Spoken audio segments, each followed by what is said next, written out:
Coming up on City Spotlight, we continue on location, and we are back in Sullivan.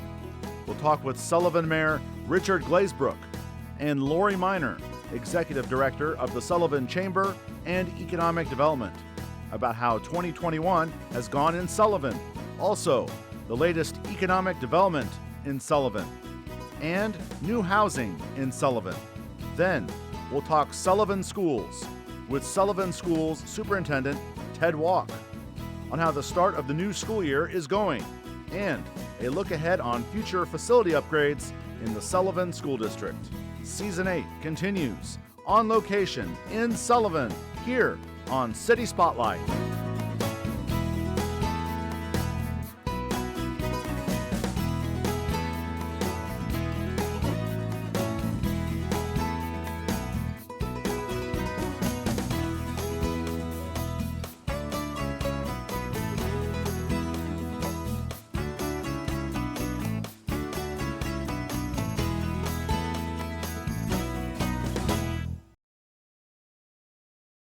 City Spotlight is supported by Consolidated Communications. CCI is honored to salute the cities and their leaders in the area, as well as providing TV, internet, and phone service to local homes and businesses. We live where we work and are proud to support the communities we serve. More information available at consolidated.com. And hello and welcome to another edition of City Spotlight. As you can see, we are on location for this episode. We are back in a familiar place, Sullivan, and we are taping this first segment here on October 6th at the Sullivan Chamber and Economic Development Building. To help me out to start this episode, we first welcome back to the program Mayor of Sullivan, Richard Glazebrook. Richard, great to have you on. Hey, always great to have EIU here. Wonderful. And first-time guest to the program, we have Laurrie Minor. She's the Executive Director of the Sullivan Chamber and Economic Development. Laurrie, pleasure to have you on. Thanks for having me. Excellent. Glad to be back in Sullivan. Again, we're taping here in the beginning of October. Folks at home are seeing this episode for the first time in the beginning of November. Before we dive into all things Sullivan, Laurrie, you're a first-time guest of the program. Tell us about yourself.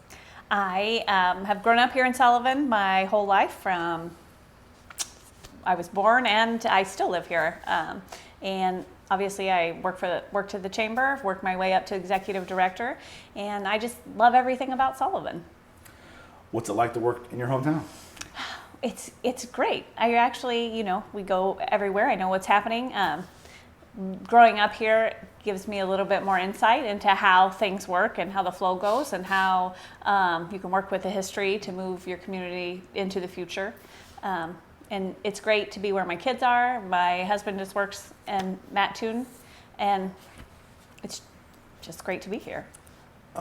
Working in your hometown? Yeah. What have you learned through this position? How long have you been with the chamber? I have been the director for 6 years and worked for the organization for 10. So what has this position taught you about your hometown? Actually, there's a lot of potential. The people who have done work for the community before me coming here have done a great job. So we have a beautiful downtown. We were so lucky to be able to get like Shelbyville. We have the theater that's here. So I've learned to love where I live. I think a lot of people who don't do what I do for a living don't realize all the great stuff that they take for granted in their communities. So I've been able to take all of that and then share it with people. And that's really rewarding for me. Having talked to several chamber directors throughout central and southeastern Illinois, being a chamber director, one thing you definitely get to do a lot of is interact with people. So you definitely get to interact with people. All right, Richard, I talked with you about a little over a year ago, summer of 2020. Things were where they were. Obviously, we're still in the pandemic, but your overall thoughts, we're taping here on October 6th. How has 2021 went? And Laurrie and I have talked about this, that we planted a lot of seeds last year, and COVID is still holding us back, and I don't like to use excuses, but that is a factor that is out there, that it has affected our theater, it's affected festivals, get-togethers. I think the public still hasn't got involved back into the community like they should because of COVID, and so that's what we're trying to work through right now. We want to get our Sparks program back going, which helps bring people together and what we need to do in the town, how we need to do it, and going from that standpoint. But it has been limiting what we want to do. And we have a lot of people wanting to look at businesses coming here and develop things, and we've done a lot of things. Yeah. But it just still is a factor in from the COVID time in 2020. So to go back to what was the normal, you mentioned people wanting to get out and do things, but things were able to take place over the summer. What were some of the activities that did take? I know the Little Theater had some stuff on the square. You know, and I'm glad you mentioned that, because I'm trying to figure out, and Laurrie and I have been talking about it, how we can incorporate that in the summer of next year. And basically what John Stevens and the people at the Little Theater did was to have an outdoor Concert. it was a concert. It yeah. was a concert, yeah, for lack of better terms that I do. It was a concert, and they put it on. And I'll tell you, their 4th of July performance was just outstanding. They had people standing and cheering, and I think the first go around they had like 500. The next time they had 700, and then the third concert they put on was like 1,000. And it was just people coming uptown and enjoying that, and that's what we want to bring back. Right. We talked about some street festivals for next year. We're looking at that to get the people energized and coming back into the city and using uptown and this type of thing. So that's what we're looking at. Right, getting some momentum building, getting people back into the community, enjoying themselves. Yeah. Lori, what are some upcoming activities going on in the community? Again, we're taping here in October. What can we look forward to going on in Sullivan here toward the end of this year? So the Little Theater is putting on We Need a Little Christmas musical. So I'm excited about that because I am a Christmas elf. And then there's also a community Christmas that will be in theme with what the theater's doing as We Need a Little Christmas. On December 3rd, they'll start at 6 o'clock with a lighted parade that'll go through our whole downtown and side streets. And then Santa visits. There'll be carriage rides. All kinds of Christmas fare. And then the businesses will be open for some downtown shopping to get your last minute Christmas gifts, or early shopping if you're a late shopper. Circle your calendar, December 3rd. All You know, right. we had that 2 years ago, Yep. and it was just it was like a Hallmark Christmas Yeah. uptown. The lighting, it was cool. The hot chocolate, the s'mores. Yep. We had a reindeer here, and people really got into Yeah. decorating and the making the parade really special with lights and everything else. So it was a fun time. We had It a really good time. was. It was yeah. Not to toot the Hallmark brand, but so warm and cozy. Warm and cozy. Yeah. Exactly. Yes. Yes. All right. Yes. Very good. All right. From activities, Richard, want to get the latest on moving forward with the plans for that new water treatment plant. Well, here's another COVID thing. We have not got anything from the Illinois EPA yet because it's just they're not working at the offices, and it's spread out and, Right. and getting names and signed on it and this type of thing, and that's been delayed. But we have been assured that we should be getting it this month. So it has been delayed that long, and just getting the permits to do it. We have the engineering study done. We have everything to get it started. We're just waiting on the EPA now to say go ahead and start. So that's our number one project that we want to get done here. We've got a lot of other projects coming on, thanks to Laurrie and what she has done in the economic development side of it. And this lady really gets out there and brings things to the community. And anybody wanting to bring a business or develop something or a manufacturing company, talk to Laurrie, because she is accommodating and will work to get these things done. But we have 3 new subdivisions starting up in town. Where are they all located? One is in the south end. Okay. The other one is next to Route 32, and one is up here at the north end of Sullivan. And so we have that. We have another gentleman talking to us about expanding his subdivision. So we're looking forward to that. We have all different price ranges of That's right. housing That's right. options If I can too. quickly get a follow-up question, I mean, a community of this size, to get 1 new subdivision is one thing, but 3, so that's really going to make you feel good. It does. Now we got to get people wanting to come here, but before we never had the subdivisions available, so people said, "Well, we can't come because you don't have enough houses." We're going to be in the ballpark now. So, like that expression that's been used a million times over, if they build it, hopefully they will. Yes, They will. Okay.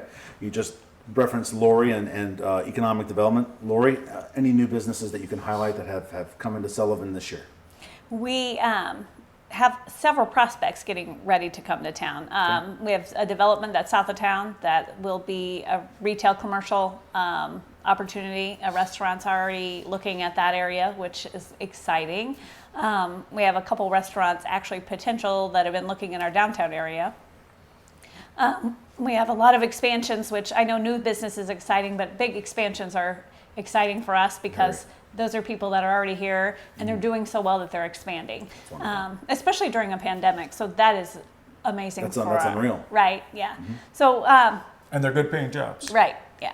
So. Excellent. So we have, just right now, we have about $53 million in projects happening behind the scenes. Wow.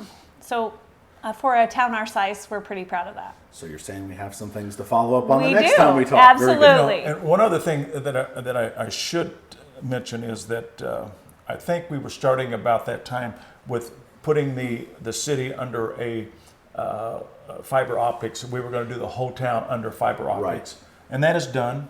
And we're looking forward to that being a benefit for the city. But Metro got it all done in a rapid time. And again, frame. remind our audience at home, how does that benefit the community moving forward? Well, Laurrie worked on it more than I. So. Right. There would be fiber to the home for. And that's some of the latest technology that's out there. Absolutely, yes. So anyone that's interested can reach out and we can get them connected with who they need to be connected to. But it's important for people to be able to work from home, to have that internet speed. So COVID taught us some good things too. You can work from anywhere.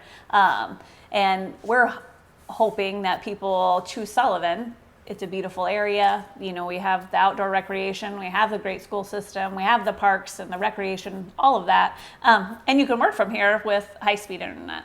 Wow. You just mentioned the outdoor activities. I know that we talked with Richard for the first time when we did our first Sullivan episode last summer. Your comments on all the outdoor activities that you have being a destination that you can help when trying to see if a business wants to come here. Right, yeah. Well, with Lake Shelbyville, you can pleasure boat, you can fish, you can hunt. We actually, not last year, but the year before, started a kayak trail, finished it up during COVID. Wow. We actually just had one post on Facebook that had over 12,000 people impressions. So that's bigger than our county's population. Oh my gosh, yes. People come camp here, people buy vacation homes here, and that's just involving the lake. That's not counting our parks where you can fish, you can bike ride. There's a frisbee golf. There's an entire nature park with a pollinator plot and prairie grass and trees and a creek that goes through. It's peaceful there. I mean, we have found in our studies that, you know, it takes more than just having a community. You have to have the amenities that people want, and we think that we've got some of these with the theater and what it brings, the outdoor recreation that we have, and then that people also just want to get away and go to a park. And we've got 80 acres of park that people can go out and walk and just enjoy themselves. Yeah. And there are two different type of parks, so. Right. It makes it nice for the people to have that. But these are the things they're looking for. The other thing that they're looking for that we found out is a school district. And I know that, you know, that sounds kind of weird, but people really want to know how well the school district is doing, and is the school district the kind of school district they want. So that's what we're seeing in the things that want people to come in the community. So we feel we've got a lot of those things that the people want. You mentioned there what people want. The expression, I think, that kind of sums up is quality of life. I think we might have mentioned that when I talked with you last, is that you have all these things that people can settle, and then when asking with the school, those go hand in hand. So very good. That's right. In the last minute or two, we're taping this here at the end of 2021. Anything else that you're looking forward to come 2022 in Sullivan? We'll start with Laurrie first. We actually we have an extension at our nature trail, we got a grant from the Lumpkin Foundation, and so we've installed some things, and this we'll be planting 2 more pollinator plants, some prairie grass, and a tree nursery, which is exciting for me and Richard. We're both tree lovers, so we've created that to, as the years go by, we'll be able to replace trees in our parks and hopefully for the neighborhoods. That's something that will be completed hopefully by the end of the year, probably spring of next year, but Wow. That is something we're really working on. And in the next couple of weeks, our downtown garden will be open with all native plants planted, so there'll be, you help me out on what kind of plants they are. They're native flowers. Well, your perennial flowers, like your Shasta daisies, this type of thing, we'll also have the grasses there. Yeah. And then we'll also have, I think, some viburnums and native viburnums and this type of thing that is next to our pavilion that people can just come up and sit at our pavilion uptown and just enjoy it. There's Wi-Fi up here, so that, they don't have to worry about anything like that. They can get their cup of coffee and then go over there and sit down and just enjoy themselves. But it's a relaxing time, and that's what we want to make it for them. It's just you can come here and enjoy it and relax. So that's really what we're looking for. Well, kudos to community of Sullivan, Laurrie Minor, Richard Glazebrook. You've been able to continue to strive and move forward during these strange, tough times. Thank you for updating us on Sullivan, and we appreciate your time here on City Spotlight. Thank you very much. Thank you. And coming up next here on City Spotlight, we'll change locations and talk Sullivan Schools with Superintendent Ted Walk.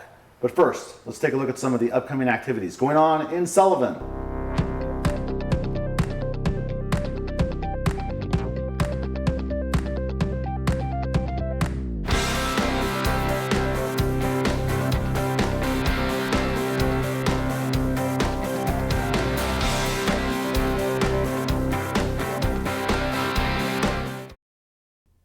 And we're back here on City Spotlight as we are on location to continue this episode here on Sullivan. As you can see, we have changed locations, but we are back at a familiar spot here to talk all about Sullivan Schools. We're at the Sullivan Schools District office. And to my left, we welcome back a familiar face to the program, the Superintendent of Sullivan Schools, Ted Walk. Ted, great to see you again. It's great to see you. Thanks for being here. Excellent. Right before we started taping, I told Ted I think we're taping about a year almost on the dot apart, so great to catch up on Sullivan Schools with Ted. When we were taping last year, still kind of the same situation. We're still in the pandemic here. You gave us an overview kind of the school district, so now we kind of get to talk about maybe more schools. But this seems to be the new norm, Ted, as you're conducting and educating in a pandemic. Maybe reflect just a bit since the last time we taped. How did the rest of that school year kind of go? Sure. So at the time, this time last year, we still weren't sure exactly what was going to happen. We were 6-8 weeks in at that point, and so far had a lot of success. We were very fortunate in Sullivan Schools. We finished the year with no closures, no significant student concerns. We did a lot of things, and we took a lot of precautions and steps to make sure that we could finish the year safely, and we were able to. Once the spring semester hit, we got to get back into some sort of athletics and some different social events for the students. So certainly not an ideal year, but we were proud of what we were able to put together. And what did you learn from last school year that maybe you're utilizing now this school year? The biggest thing that we learned going into this school year that we didn't know going to last school year, because going to last school year, we had kind of a contingency plan A, B, C, D, and E. This year, we were pretty confident coming in that we were going to be able to be in school, and so we had less concerns about how to close schools, because last year, if we close or when we close, what's it look like? This year, it was a lot nicer knowing that it can be done with the right precautions in place and the right steps taken, so we are excited to be able to continue our in-person learning. Great to be able to reflect with you since I talked with you previously. So when did this current school year begin? We're taping here on October 6th. Sure, we are on our 8th week. We started, I believe, August 15th, and we've been going strong since. Okay, so no major hiccups. Everyone's still following the same protocol, and it seems to be working. So as of right now, it's a little bit, we're still doing a lot of things to make sure our students stay safe, a lot of enhanced cleaning protocols, a lot of enhanced distancing, obviously, mask requirements and things that we have in place. Last year we had a few more things that we were able to take away. Like we had our band classes were actually taught in the bus garage last year, Oh, wow. so it could be mostly outdoors. This year we're actually able to be in the classroom with some different air filters and things. So we're a little bit more normal than last year. Last year we went to block schedules so that we had fewer cleaning the desks in between classes, but we now are just able to clean as we go. And so we've adjusted a little bit more back to normal, but we do still have masks and some enhanced cleaning protocols. I think we all are creatures of habit, and we would love for it to be back to where it was, but I think, would you say your staff and students and yourself, are you used to kind of the new norm? We're getting used to the new norm. It is feeling more like normal. There are fewer disruptions. Even this year and last year we had a successful year, but we're having even fewer disruptions this year. The fact that this year our sports are occurring in their normal seasons, at the normal times, it just, this year feels more normal. Still not where we'd love to be, but we are definitely moving in the right direction. All right, I typically, since it's been a year out, I'd like to ask you, has there been any updates or upgrades to your facilities? I noticed driving up here to the school district office, saw some new signage on the doors and stuff. Absolutely. We have to give a shout out to our PTO organization. They came up with the idea, they planned it all out, and I think it really makes our buildings look very nice from a community aspect. Not a lot of significant construction improvements. The part we finished up a big flooring project. We are getting ready to head into a new season of some construction projects. Right now we have several bathrooms in the high school that are getting fairly out of date. It's not exactly the most exciting thing to be doing, but it's something that needs to be done. What we're really going to be gearing up for is, our middle school is over 100 years old, and just looking at what improvements do we make, what modifications, what enhancements, how do we make sure that our students, moving forward for the next 20, 30, 50 years, have good facilities to be in. So we're continuing discussion on what that might look like, and that'll be in the next year or two. We'll start making some big decisions. When you gave us the overview a year ago of the Sullivan School District, I think you talked about the age of the middle school there, and it's not like you can just pop a new school up. You got to maintain. Yep. Okay, very good.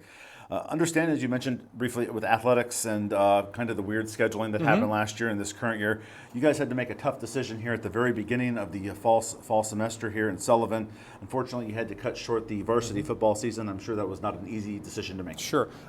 It was really, it started off being driven by the players, which was an interesting concept. Wow. We made it through 2 varsity games, but we had significant injuries, and then our actual senior class ended up with 3 students that were participating, and the 3 seniors actually came up with the idea and said that they saw recently that Urbana had done a similar thing, and so they said, you know what, we feel like for the sake of the future of the program, for these underclassmen to be competitive, they felt strong this is something they wanted to do, and it took us some thinking to do, but eventually we said, we're going to move forward and do that, and with that, it has opened up some opportunities for our JV athletes, and we have some freshman athletes who've gotten to play and compete against peers instead of competing against varsity athletes, which hopefully puts us in a position next year to have a solid, confident varsity football team, and we're looking to be that way. I think our JV team has won 4 or 5 of the last games they played, so we are in a position, we're hoping that this position that we put ourselves in will be beneficial in a few years down the road. And we're also fortunate today, this is homecoming week. In 2 days we have the homecoming parade coming up, and Wonderful. we're actually, Watsika just recently canceled their varsity schedule as well. They're actually going to come down and play us on homecoming night for a JV game. Wow. So we're going to have a JV game under Friday Night Lights, parade leading up to it, and then dance on Saturday. So again, considering the circumstances, about as positive outcome for the students as we could have. And what an insight that you just shared there. You had said 3 seniors or so. They make that kind of decision, showing great leadership. And they talked to their coaches, they talked to the administration, and that's what they felt like was going to be best for the team. All right, very good. So from athletics, any other programs you'd like to highlight? I know last year when we talked for the first time, it was about an overview of the school district. Are there any particular programs you want to highlight going on this school year? I mean, we always have a lot of great programs. I feel like we are known in Sullivan. We have a very good and talented show choir program. We have a new director this year, Tyler Henderson. He is off to a great start working with kids, getting ready for the fall choir concert and then fall review coming up both here in the month of October. So we're getting ready to kick off some of those things. But our students in Sullivan are very fortunate to have a myriad of opportunities. So I feel like from our kindergarten through our senior programs, we're just very fortunate here. I don't really have any more questions for you, Ted. We're taping here on October 6th, so you have a lot of the school year still remaining, the winter into the spring. What are you looking forward to the rest of the school year? I am looking forward to just continuing our march towards normalcy. And not that change is always bad, but we have a lot of students who have not experienced school in the way they maybe normally would have. I was reading recently, our seniors, this is their last really normal school year was their freshman year. Wow. Sophomore year ended early with the March closure. Last year, the sports seasons were all out of whack, and not sports, but homecoming and just all the events that we do in the fall. We had very few extracurricular activities available for students, and so this year we're getting more normal. And I think as the year continues, I'm hoping that we can continue seeing our case counts decrease here in Moultrie County and keep being able to expand opportunities and open up things for our students. Not to put another hashtag slogan for social media, but I like that, march to normalcy. That sounds pretty good. We thank the time of Ted Walk, Superintendent of Sullivan Schools. Ted, pleasure as always, and look forward to talking with you down the road. Thank you very much. Thank you. And that'll do it for this latest City Spotlight episode on Sullivan. We've been on location. Thanks for watching, and we'll see you next time. Thank you for tuning in to City Spotlight. You can check out past episodes, including the one you're watching right now, on YouTube. To check out recent episodes of Central and Southeastern Illinois towns featured on City Spotlight, search on YouTube, City Spotlight, with the show number and the name of the town. Listed on your screen are the last 5 episodes of City Spotlight.